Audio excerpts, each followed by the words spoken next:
All right, folks, got my bro Chillmon in here. We're going to talk all about the Vols coming up this week against Texas A&M. We're going to talk a little recruiting news, discuss that a little bit, and all things Vols.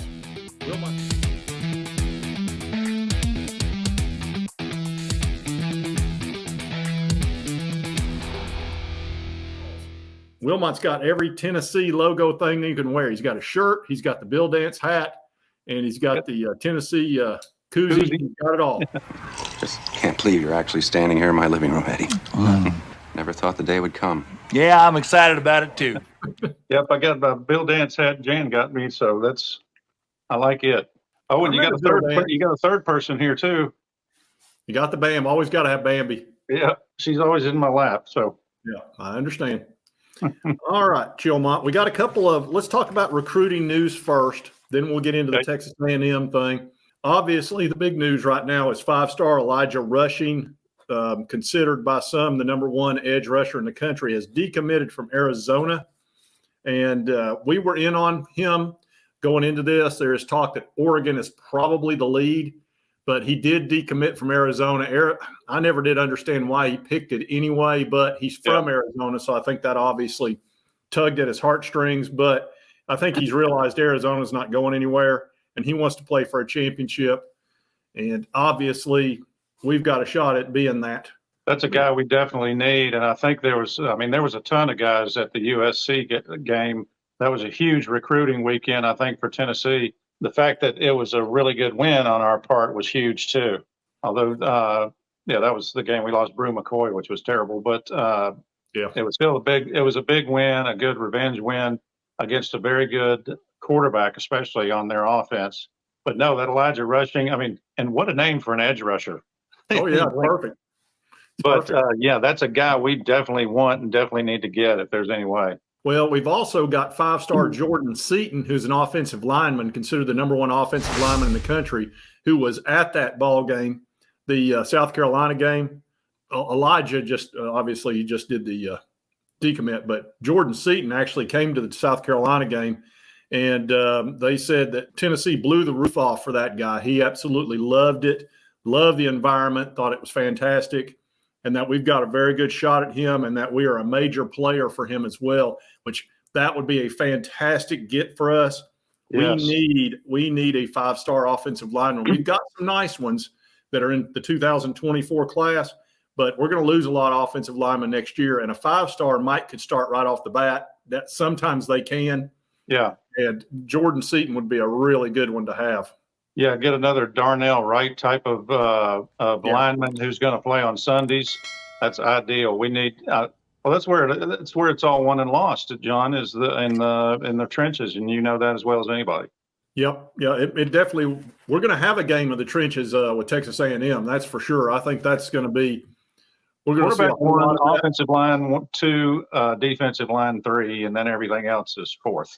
Yeah, but, we're gonna definitely see that play out with the Texas A&M game. Now, of course, it's at Neyland at 3:30, which is going to help us a ton. I'm really pleased that it wasn't a noon game, which would have stunk. I don't like noon games; they're no fun for me. 7 o'clock's perfect for me, but I can live with 3:30. So we do have all that going on with the recruiting, and let's actually take a look at 2024's commitment list. All right, Chillmont. Jordan Ross being our top player along with Mike Matthews. He's already got the 2 5-stars, and that's what happens when you go 11-2 and win the Orange Bowl. Bennett Warren's our number one offensive tackle, as you can see right here. Can you see that, Wilmot? Mm-hmm. Okay. Braylon Staley, wide receiver. Caleb Beasley, cornerback. Jonathan Eccles, tight end. Peyton Lewis, fastest running back in the country probably. Jake Merklinger, who has actually been brought down to 181 nationally. He was 67th or something before this, but we'll see how the year goes. He'll probably be bumped back up. And then a bunch of offensive linemen and good players after that. And that's what we need. We need good linemen. We need definitely that edge rusher guy. Next year, should be the number one quarterback will be your starting man, which could hopefully be huge, and still have a good running back crowd and just keep building on our defense. We could stay elite for a while, hopefully. Well, let's also take a look at 2023, the freshmen that we have. Now, it takes sometimes another year. Usually a freshman won't just come in and start right off the bat. It usually takes a full year of learning the system and then also getting yourself in good enough condition. And we're seeing that with Joshua Josephs and James Pierce. That's it. And James Pierce has been terrorizing defenses. So, they're both sophomores, and sometimes that's what it takes. You're rarely going to have a freshman come in. But, realize we've got Caleb Beasley, David Hobbs, and Shane Davian Bradley, who were in the 2023 class. And all three of them can be problems for offenses and probably will be their sophomore year, on top of Joshua Josephs, James Pierce, and several others. So we're starting to become a difficult defense to deal with, especially when it comes to edge rushers, which is what you've got to do. You've got to disrupt the quarterback. That's imperative for the defense, and that helps your secondary out the most. If you want to help the secondary, get to the quarterback. Well, that's it. Just don't make them have to cover anybody or make great plays, because the quarterback can't get time to make great throws. That's what we did to USC. Rattler had one of his worst games, certainly his worst game this year. I was, and I know you were too, I was stunned we held him down as much as we did. But we came in there and we just terrorized him the whole game. He threw for 168 yards, Wilmot, no touchdown. And for him, that's nothing. Well, he averages 310 and about 2 touchdowns. He had 0 touchdowns, 168, which that's the first bad game he's had in a year. Yeah, and that's usually a half stat for him, not a whole game. Yeah, that's a halftime, and he'd be disappointed with no touchdowns. And just getting great pressure. That some of those young edge rushers that we've been recruiting are really just coming through. The linebacker core is kind of unsung, but I think they're doing a great job. And our D-line, I was a little worried coming into this year. I thought there'd be a drop-off. We were so good against the run last year, but we're just as good this year. Yeah, I think we'll stay good against the run. The big thing was getting 6 sacks against Rattler. That's what disrupted him. And, of course, we got the pick 6 was caused by pressure, and that was James Pierce coming around the edge.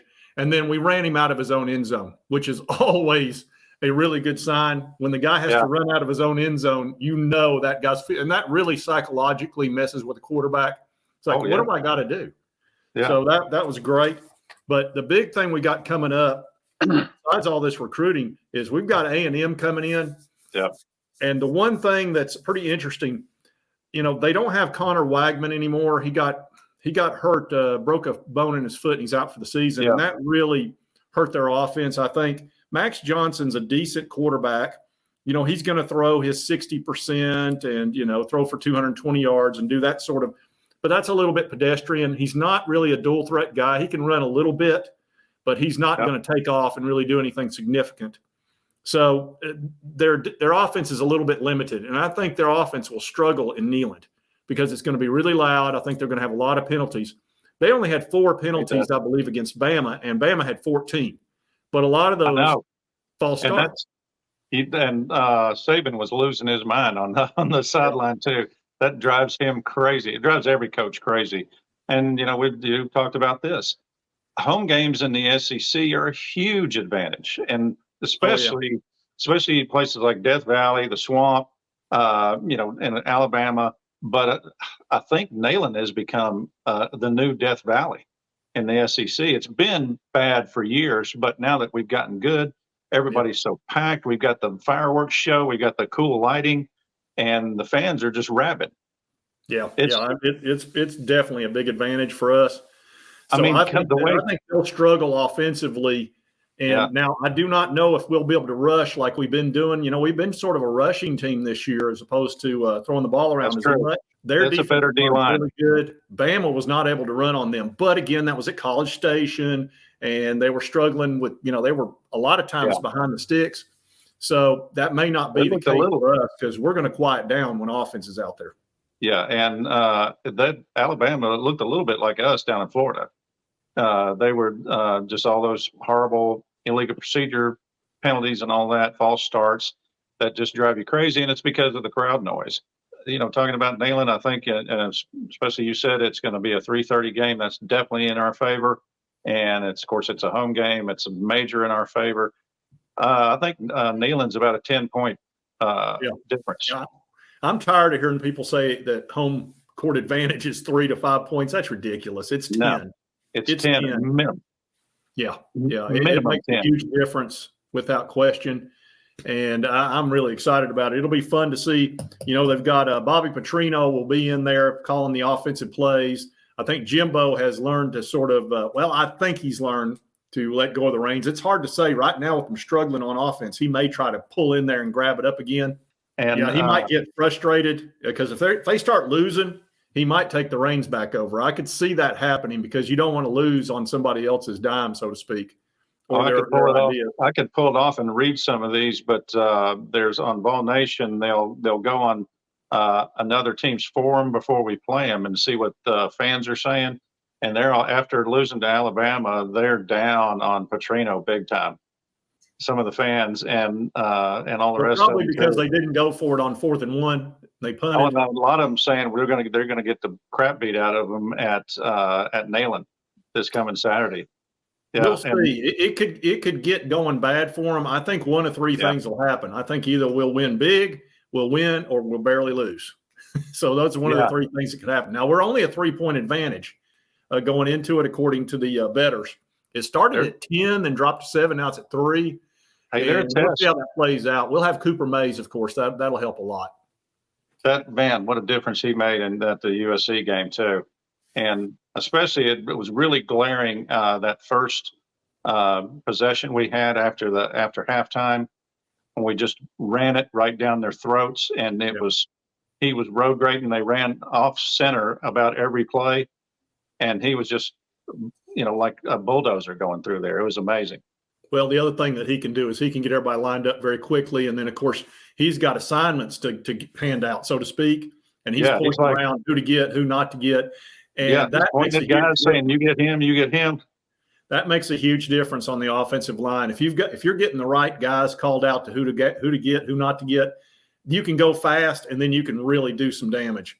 Yeah, and that's what they did. They had them on their heels and just ran it down their throat. Hopefully we can do some of that against A&M. They will definitely be a better defensive line than we probably played so far. Oh, yeah, they'll be probably the top defensive line that we'll have played up to now. Of course, we've only played 5 games, and the first 5 games are fairly easy for us. It's not that big a deal typically. Super easy, barely an inconvenience. Now the last 7, 5 of those games are going to be tough. We've got to play Texas A&M, Alabama, Georgia. Kentucky's pretty good this year. And, of course, Missouri's playing well. So all 5 of those games will be very interesting, and Missouri and Kentucky are away. That makes it tough. Well, Missouri, Kentucky, and Alabama are all away. And, Georgia we get here, but that dadgum Carson Beck, he found his confidence, and that's not good. He found it in the Auburn game on that last series when he was just perfect. And I had a feeling after that, I was like, I know how athletes think. Once they've had success under pressure and really come through, all of a sudden the next time they line up, they're like, I can do this. I know I can do this. And then you go out there and you roast Kentucky, which is a decent defense. Now he's on cloud 9. He thinks he can do anything. And that mindset, it's tough. So we'll see how Carson Beck plays from this point forward, but he may become very difficult. Yeah, confidence for a quarterback is huge. Yeah. It's really everything. And when you get out there and feel like you can do it, you can do it. It was like like Hooker last year.